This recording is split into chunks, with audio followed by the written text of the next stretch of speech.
Hello বন্ধুরা, সবাইকে স্বাগত জানাই স্টাডি সাকসেস কোচিং সেন্টারে। বন্ধুরা, তোমাদের জন্য চলে এসেছি আর একটি এসএসসি এমটিএস 2024-এর প্র্যাকটিস সেট নিয়ে।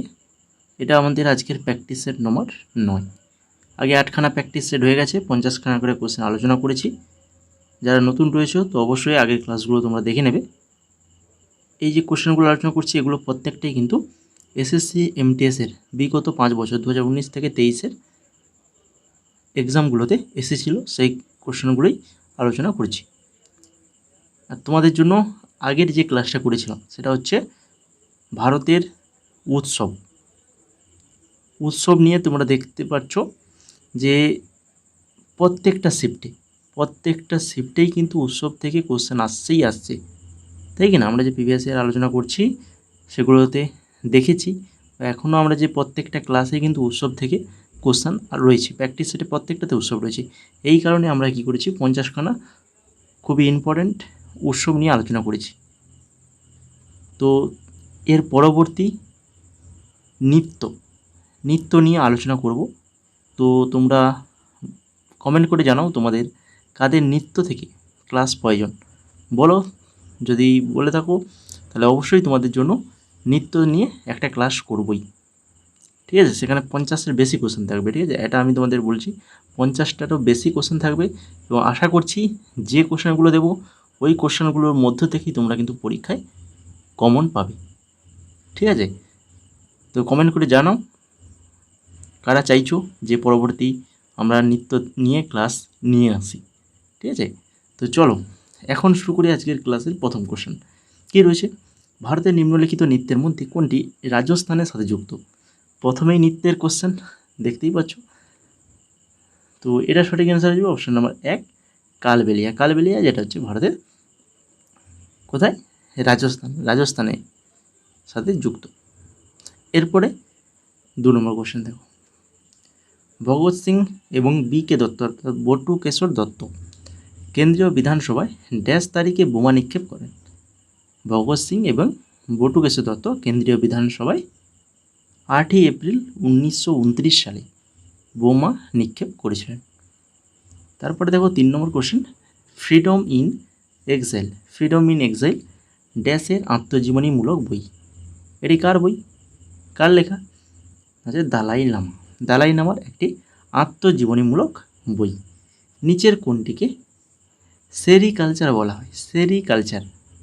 সেরিকালচার বলা হয় রেশম কীট বাণিজ্যিকভাবে পালনকে সেরিকালচার বলা হয়। 2011 সালের আদমশুমারি অনুসারে নিম্নলিখিতগুলির মধ্যে কোন রাজ্যের লিঙ্গ অনুপাত সবচেয়ে কম রয়েছে? সেটা হচ্ছে হরিয়ানা। আর কেরালায় লিঙ্গ অনুপাত সবচেয়ে বেশি, সর্বোচ্চ রয়েছে কেরালায়।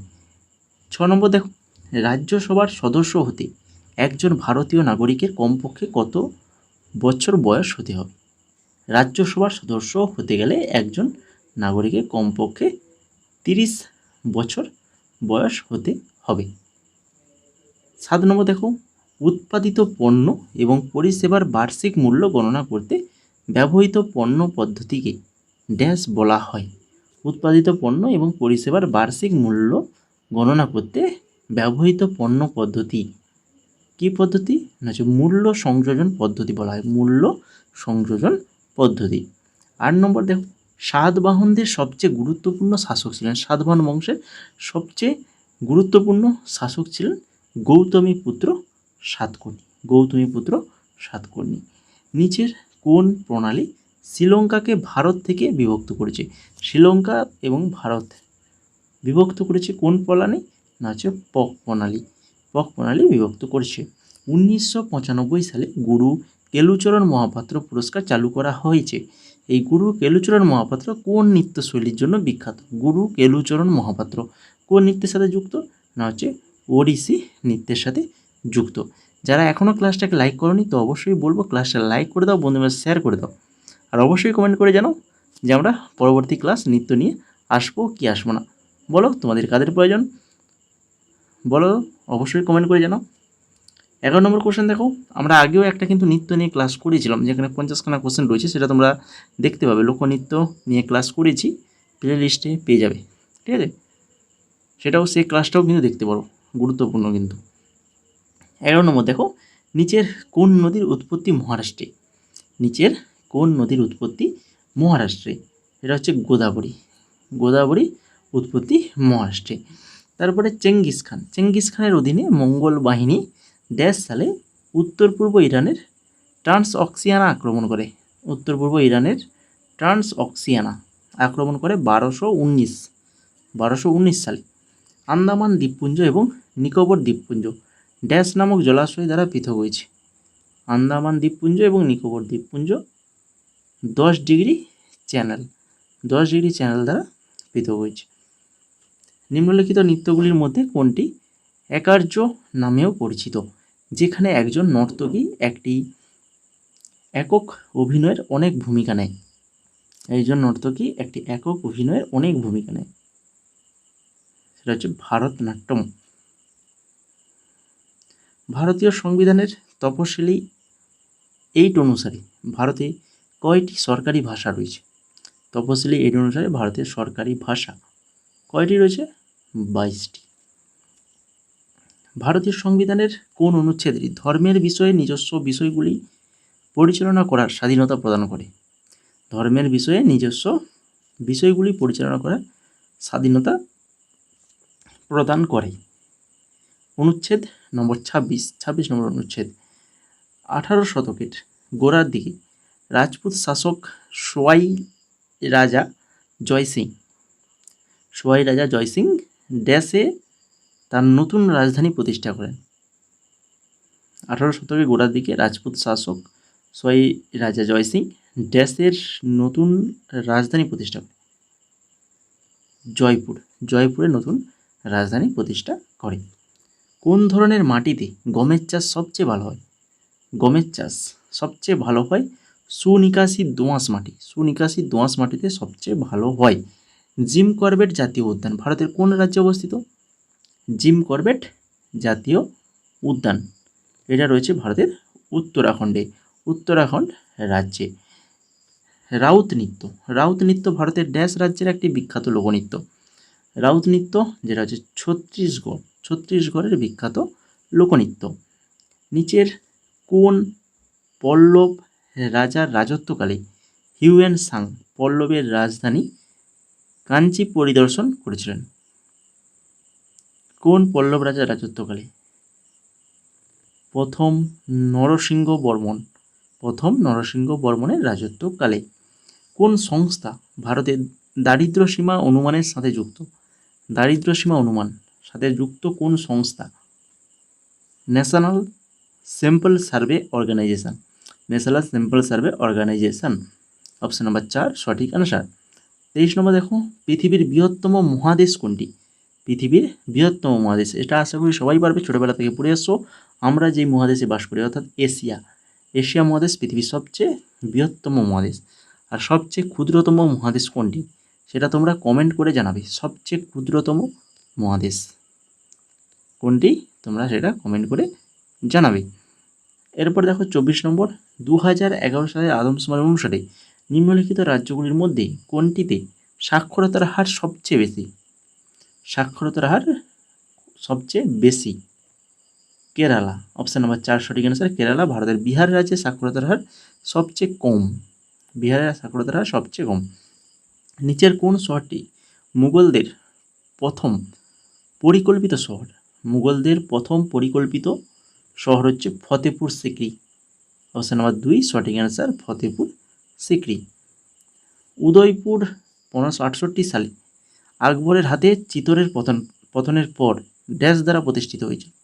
উদয়পুর 1568 সালে আকবরের হাতে চিতোরের পতনের পর ড্যাশ দ্বারা প্রতিষ্ঠিত হয়েছিল? কার দ্বারা প্রতিষ্ঠিত হয়েছিল?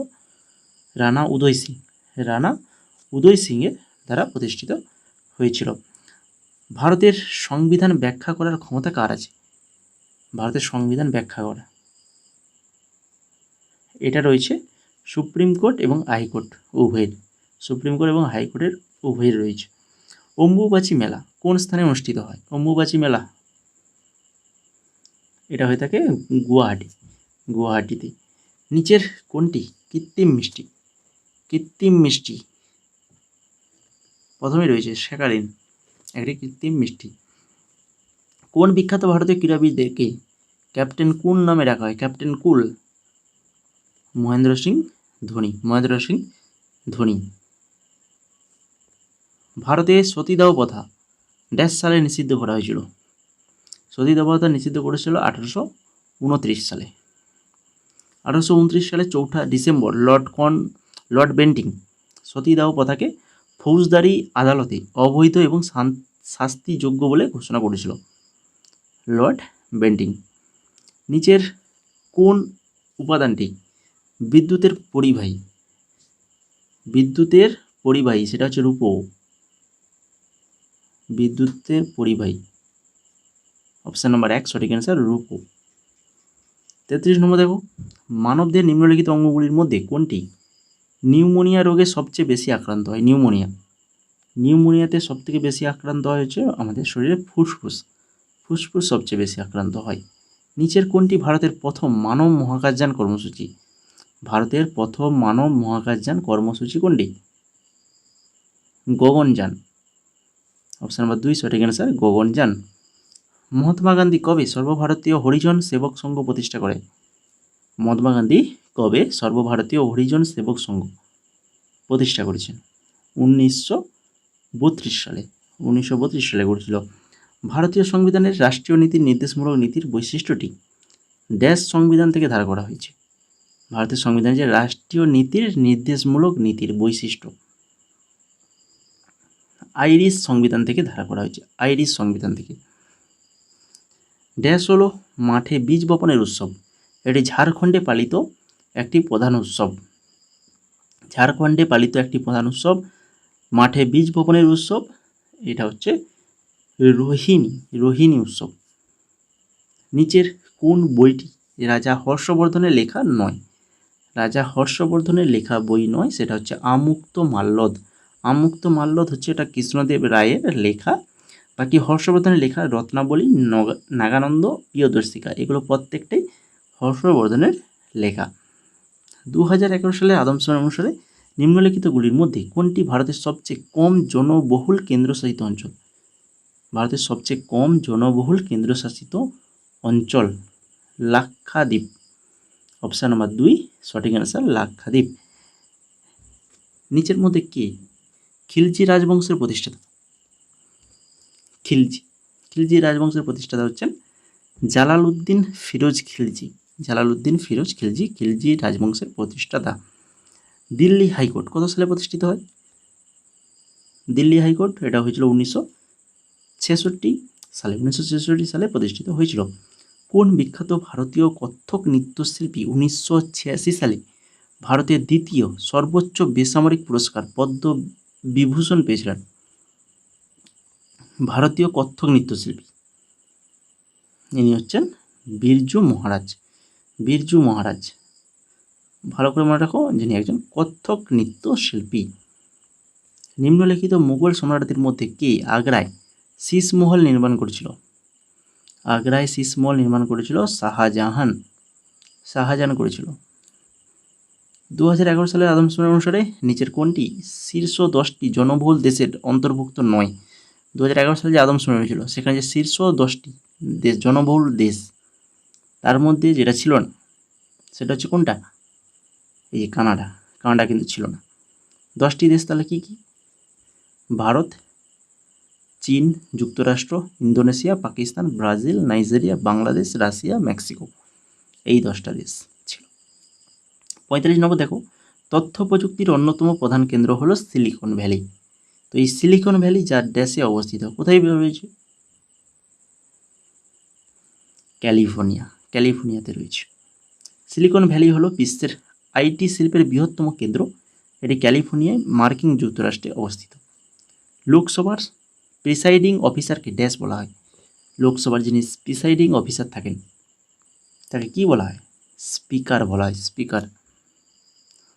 স্বাধীন নির্বাচনের পর লোকসভার প্রথম বৈঠকে সাধারণত স্পিকার নির্বাচিত হয়। স্পিকার 5 বছরের মেয়াদে দায়িত্ব পালন করেন। 47 নম্বর দেখো, নিচের বায়ুমণ্ডলের স্তরগুলির মধ্যে কোনটি সবচেয়ে ঠান্ডা? ক্লাস লাইক হচ্ছে না কিন্তু, লাইক করে দাও বাকি যারা রয়েছে। নিচের বায়ুমণ্ডলের স্তরগুলির মধ্যে কোনটি সবচেয়ে ঠান্ডা? বলো। সবচেয়ে গরম কোনটি? এটা কমেন্ট করে জানাও। ঠান্ডা হচ্ছে মেসোস্ফিয়ার। মেসোস্ফিয়ার হচ্ছে সবথেকে ঠান্ডা স্তর। আমরা যে স্তরে থাকি সেটা হচ্ছে কি টপোস্ফিয়ার। তারপরে রয়েছে স্ট্র্যাটোস্ফিয়ার, যেখানে অতিবেগুনি রশ্মি জন্য ওজোন স্তর রয়েছে। ওজোন স্তর স্ট্র্যাটোস্ফিয়ারে। 48 নম্বর দেখো, 2011 সালে আদমশুমারি অনুসারে নিম্নলিখিত রাজ্যগুলির মধ্যে কোনটির জনসংখ্যা সর্বাধিক? জনসংখ্যা সর্বাধিক কোন রাজ্য? উত্তরপ্রদেশ। অপশান নাম্বার 3 সঠিক অ্যান্সার, উত্তরপ্রদেশ। নিচের কোন নৃত্যটি মহারাষ্ট্রের একটি জনপ্রিয় লোকনৃত্য? মহারাষ্ট্রের জনপ্রিয় লোকনৃত্য লাবণী। আজকে তো ক্লাসে অনেক নৃত্য পেয়ে গেলে। কে? অনেকগুলো কোশ্চেন আমরা পেয়েছি নৃত্য থেকে। কিন্তু লাস্ট কোশ্চেন আজকে ক্লাসের 50 নম্বর কোশ্চেন, কোষ প্রাচীরের প্রধান কাজ কি? কোষ প্রাচীরের প্রধান কাজ, 4টা অপশান রয়েছে, এদের মধ্যে যেটা 2 নম্বর রয়েছে, এটি কোষের আকৃতি এবং দৃঢ়তা প্রদান করে। কোষের আকৃতি এবং দৃঢ়তা প্রদান করে কোষ প্রাচীর। এছাড়া আরও কাজ দেখো, এটি কোষকে সুরক্ষা প্রদান করে এবং কোনো শারীরিক ক্ষতি থেকে রক্ষা করে। এটি কোষের গঠন প্রদান করে। এটি অসমোটিক ফেটে যাওয়া থেকে বাধা দেয়। এটি যান্ত্রিক আঘাতের বিরুদ্ধে প্রোটোপ্লাজমকে রক্ষা করে। এটি আন্তঃকোষীয় পরিবহন নিয়ন্ত্রণ করে। এই কাজগুলো মনে রাখবে, পরবর্তী অপশানে কিন্তু এগুলোর মধ্যে যে কোনো একটা দিয়ে দিতে পারে। ঠিক আছে, এই জন্য এগুলোও মনে রাখতে হবে। তো এই ছিল মোট গুরুত্বপূর্ণ 50খানা কোশ্চেন, খুবই ইম্পর্টেন্ট কোশ্চেন। তো যারা এখনও ক্লাসটাকে লাইক করোনি তো অবশ্যই লাইক করে দাও, বন্ধুদের শেয়ার করে দাও, আর চ্যানেল নতুন থাকলে তো অবশ্যই সাবস্ক্রাইব করে বেল আইকনে ক্লিক করে দাও। এই ধরনের গুরুত্বপূর্ণ ক্লাস আমাদের চ্যানেলে অবশ্যই পাবে। যেমন আমরা টপিক ধরে ক্লাস করাবো তোমাদের, এইভাবে প্র্যাকটিস সেটও আমাদের হবে। এছাড়া আমরা প্রিভিয়াস ইয়ার যে ক্লাসগুলো করিয়েছি সাল ওয়াইজ একের পর একটা শিফট ধরে ধরে, সেই ক্লাসগুলো কিন্তু অবশ্যই করে নেবে। প্লে লিস্টে চলে যাবে চ্যানেলের, সেখানে গেলে পেয়ে যাবে একের পর এক প্রত্যেকটা শিফট ওয়াইজ ক্লাস করানো হয়েছে। আর অবশ্যই টেলিগ্রামে যুক্ত হবে। টেলিগ্রামে আমরা কিন্তু এই প্র্যাকটিস সেটের পিডিএফ সম্পূর্ণ উত্তর সহ সম্পূর্ণ ফ্রিতে আমরা টেলিগ্রাম চ্যানেলে দিচ্ছি, দেওয়া হয়েছে। অবশ্যই তোমরা সেগুলো কালেক্ট করো, আর অবশ্যই কমেন্ট করে জানাও যে পরবর্তী ক্লাস লোকনৃত্য থেকে নিয়ে আসবো। যদি কমেন্টে দেখি তাহলে কিন্তু আমরা অবশ্যই তোমাদের জন্য লোকনৃত্য থেকে ক্লাস নিয়ে আসবো। নিয়ে এলে 50 নয়, প্রায় 100খানা নিয়ে আসবো। ঠিক আছে, 100খানা কোশ্চেনের সেট তোমাদের জন্য নিয়ে আসবো। ঠিক আছে, তো আজকে ক্লাসটা এই পর্যন্তই। সবাইকে অসংখ্য ধন্যবাদ ক্লাসটিকে শেষ পর্যন্ত দেখার জন্য।